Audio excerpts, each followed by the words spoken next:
Global ridership has surged by 40% in the 3 years since UIC last staged its World Congress on high-speed rail.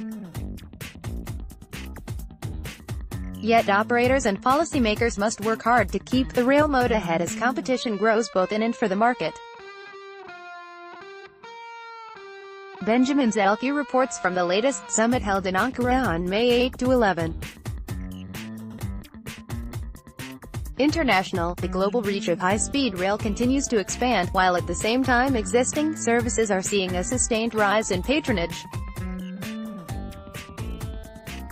That was the upbeat message from the International Union of Railways' 10th World Congress on high-speed rail held in Ankara on May 10 to 14, yet alongside the optimism was a note of caution, with competition emerging as a key theme during the event. Most immediately, this means competition from other modes in a market where travelers are faced with multiple choices to complete their journeys. Rail must continue to enhance its level of customer service to provide more frequent connections on the busiest corridors, delegates were told. Nevertheless, high-speed rail remains an international growth story. Since the previous World Congress was held in Tokyo in 2015, UIC's Passenger Department Director Mark Geigen reported that the global network of high-speed lines, which it defines as new lines with an operating speed of 250 km per hour or higher and upgraded legacy routes with operating speeds above 200 km per hour, had increased by 20%, while passenger km were up by no less than 40%. There is now 42,000 kilometers of high-speed railway in use around the world, of which China accounts for 27,000 kilometers, all of which has opened in the past 10 years. UIC reiterated high-speed rail's ability to gain modal share from other forms of transport. Some examples are already familiar, such as the withdrawal of air services between Paris and Brussels, but encouraging evidence is also appearing elsewhere.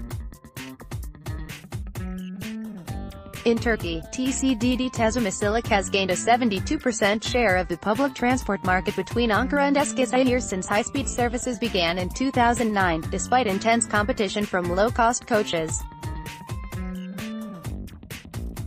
However, the competitive threat has continued to evolve, with bus brands like Flixbus offering enhanced onboard amenities such as free Wi-Fi. Train operators could not afford to lag behind in matching such offers, the Congress was told by several speakers. Nevertheless, some operators were able to point to innovative responses to market need. Italy's Italo NTV sends push notifications to their customers' smartphone if their planned train is delayed, while South Korean national operator Korail's app automatically offers the passenger an option to take an earlier train than the one they have booked if they arrive early at the departure station. Yet, some speakers were keen to move away from a surface airline operating model, predicting instead the rise of the high-speed metro. This was the vision outlined by Professor Andrew McNaughton, now Strategic Technical Advisor to HS2 Limited in the UK. He suggested that an intensive service between 8 of Britain's largest centres would be key to the success of the high-speed 2 network now under construction. HS2 has an anticipated annual ridership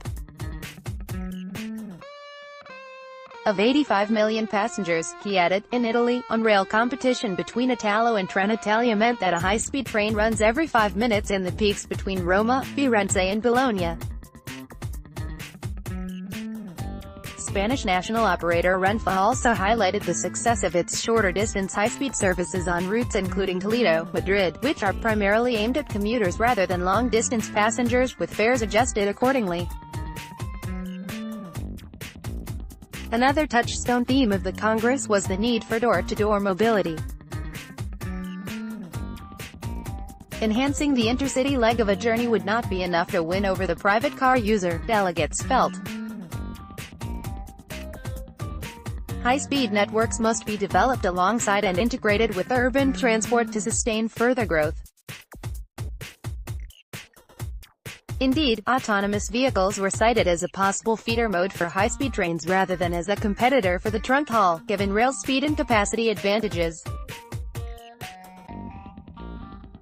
Networks can also complement high-speed rail, but different approaches are evident in different markets. Italo, for example, uses coaches to serve destinations away from its core network, while TCDD offers combined rail and urban bus travel in a single booking. A noteworthy aspect of the 10th Congress was the decision by FS Chief Executive Renato Mazzoncini to share a platform with Italo NTV, represented by Special Advisor Andrea Geraisen.